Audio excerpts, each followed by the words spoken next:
It logs on. Here. But we do have basketball from the league to talk about. We're going to start with a little Denver-Houston fun. No Jokic. This is the fourth straight game without him, by the way. But they do snap the Rockets' 9-game win streak. Yeah, Jamal DJ, Murray. still got it. Stop me if you heard this one before. 39 points, 15 to 28, 7 assists. Michael Porter Jr., 17 and 9. DeAndre Jordan had 11 points and 15 rebounds. They gave up 128 points in a loss to Portland on Friday.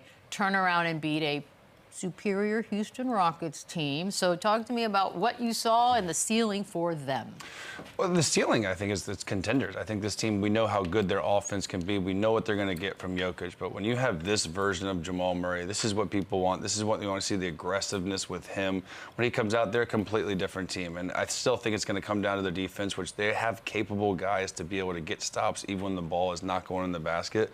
But when you're getting production like this, especially DeAndre Jordan, still, 11 and 15, all this is positive things going into the postseason. You know what your main guys are going to give you, but when you have that balanced attack and you're getting stuff from Peyton Watson and Christian Brown, guys like that, Russ, it's a collective effort for this team because, come playoff time, these teams are going to try and stop Jokic as hard as that is to do. They're going to try and cut his water off. So you have to have these other guys step up. And in a game like this with no Jokic, they did.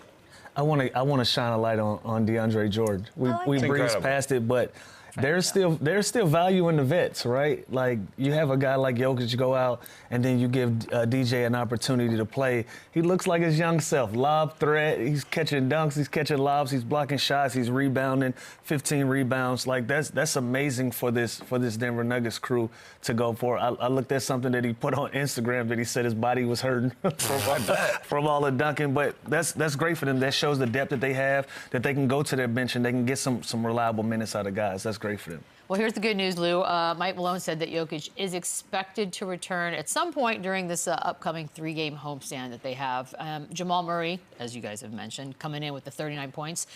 Do you think perhaps, and maybe, with 12 or so games left in the season, that this little absence of Jokic is good for Jamal Murray? I don't know if it's good for him. I think it's necessary, though. He's played well. Look, he's had 11 30-point games this year. 8 of those games Jokic played in, so he's used to having big nights with Jokic in or out of the lineup. That's nothing new to them. But going into this postseason, you want your guys that's going to score the basketball for you to get you over the hump. That's a champion in his own right. You want to see him heating up right now, having that confidence. So whether Jokic is in and out of the lineup, Jamal Murray is going to be Jamal Murray. But this is great to see going into the postseason. I think this team got 11 or 12 more matchups left. So to see him having these big scoring outputs, you got to be encouraged by that if you're the Denver Nuggets. Yeah, and I just don't want to see his game shift when Jokic is in the lineup. You see, the team is 10-1 when he scores 30 points. That alone should show Malone, should show this team, we have to make a conscious effort to get him going early, and he's got to be the same guy, same kind of aggression. With Jokic on the court or not, because he is that good. And sometimes even with Jokic out there, he can be their best player. He is that good. He is that capable of erupting and going for 30, 40, 45 points in a game. So it is huge to see these other guys. You know what you get from Aaron Gordon, Michael Porter. By the way, DeAndre Jordan played 38 minutes.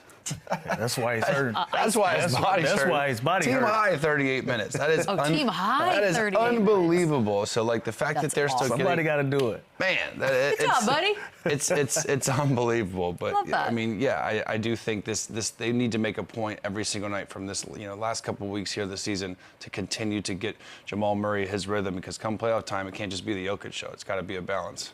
I think it's funny that the 9-game win streak that the Rockets were on was snapped against Denver, only because Jokic earlier in the season talked about how they had tricked themselves into thinking they were better than they were because of who they'd been beating. While the Rockets had most of their games, all of their 9 games were against teams that were under 500. So it's kind of funny that it's come to full circle. Is that true then?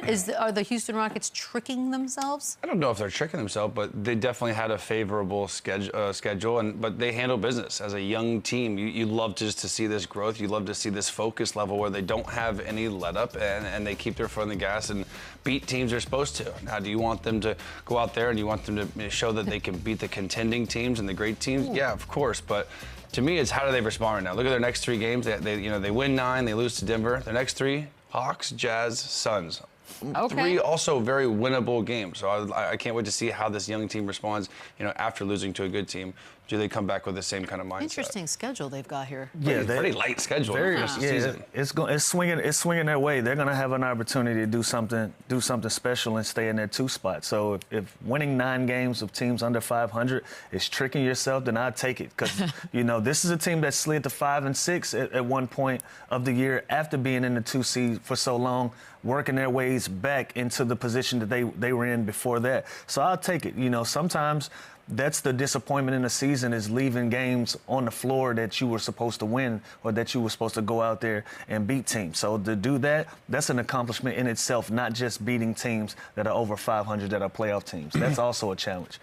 And obviously health is a huge issue. They're fully healthy. They're healthy, they're young, their schedule is light. This is all kind of great signs moving towards the postseason. Right. Yeah, there was a stretch there, but it seems like they're okay now. We've got a good one in Thunder out here in Los Angeles against the Clippers.